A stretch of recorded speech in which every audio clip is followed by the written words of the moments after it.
शहीद भगत सिंह का आज जन्मदिन है। इस अवसर पर प्रस्तुत है जेल नोटबुक से चंद कविताएं। इंग्लैंड में 19वीं सदी में एक अज्ञात कवि के द्वारा लिखी कविता का अंश।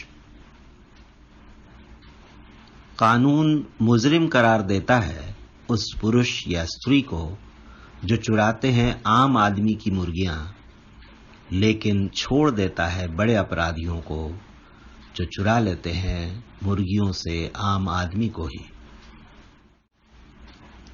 प्रसिद्ध अमेरिकी कवि वाल्ट व्हिटमैन की विख्यात कविता लीव्स ऑफ ग्रास से, दफन न होते आजादी पर मरने वाले, पैदा करते हैं मुक्ति बीज, फिर और बीज पैदा करने को जिसे ले जाती है दूर हवा, और फिर बोती है और जिसे पोषित करते हैं वर्षा जल और हिम। देह मुक्त जो हुई आत्मा उसे न कर सकते विच्छिन्न अस्त्र शस्त्र अत्याचारी के, बल्कि हो अजय रमती धरती पर मरमर करती बतियाती चौकस करती।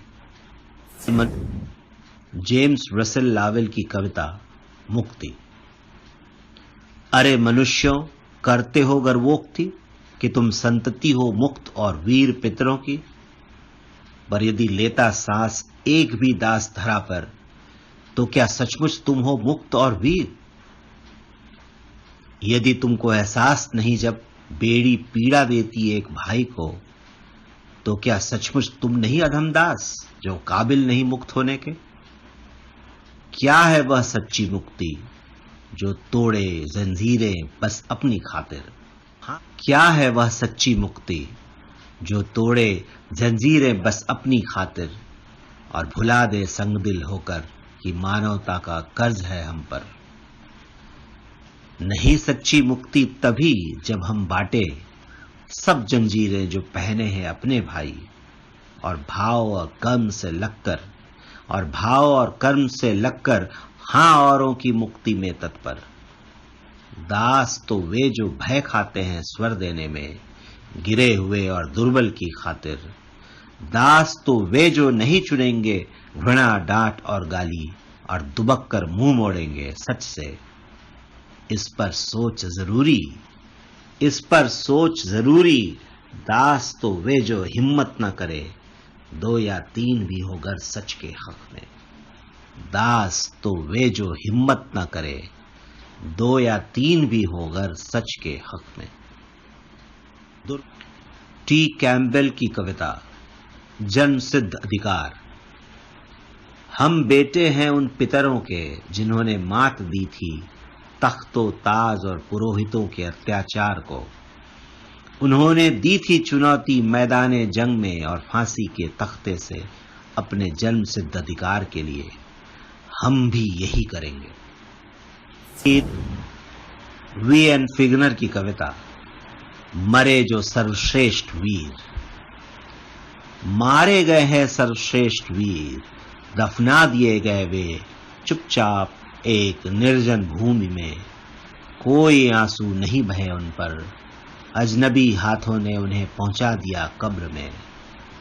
कोई सलीब नहीं, कोई घेरा नहीं, कोई समाधि लेख नहीं जो बता सके उनके गौरवशाली नाम। घास उग रही है उन पर एक दुर्बल पत्ती झुकी हुई, जानती है इस रहस्य को। बस एकमात्र साक्षी थी उफनती लहरें जो प्रचंड आघात करती है तट पर, लेकिन वे प्रचंड लहरें भी नहीं ले जा सकती अलविदा के संदेश उनके सुदूर घर तक। अलविदा के संदेश उनके सुदूर घर तक। स्वतंत्रता।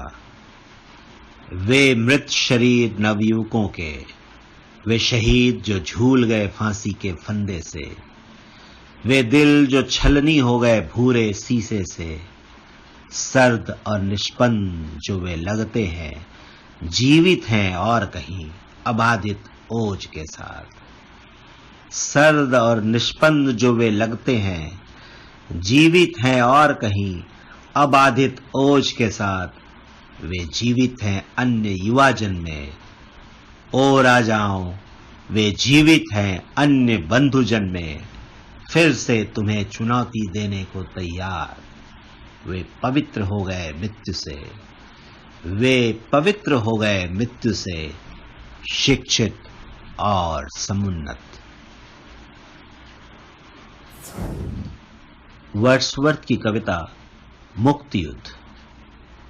फौजों की ताकत एक दिखाई देने वाली चीज है, सुस्पष्ट और देश काल में आबद्ध। लेकिन कौन खोज सकता है उस शक्ति की सीमाओं को जिसे एक बहादुर जनता ही प्रकट कर सकती है, या चाहे तो छिपा सकती है मुक्ति युद्ध में। भड़क उठे न्याय संगत प्रतिरोध का कोई पांव पीछा नहीं कर सकता, कोई आंख नहीं देख सकती उस जानलेवा जगह को। यह ताकत चाहे तो उड़ान भरे पंख लगाकर प्रचंड वायु की भांति या सोए मंद वायु की भांति अपनी डरावनी गुफाओं में साल दर साल फैलाती मिट्टी से जन्मे इस विचार को निकट और दूर नहीं बांध सकती कोई भी कला।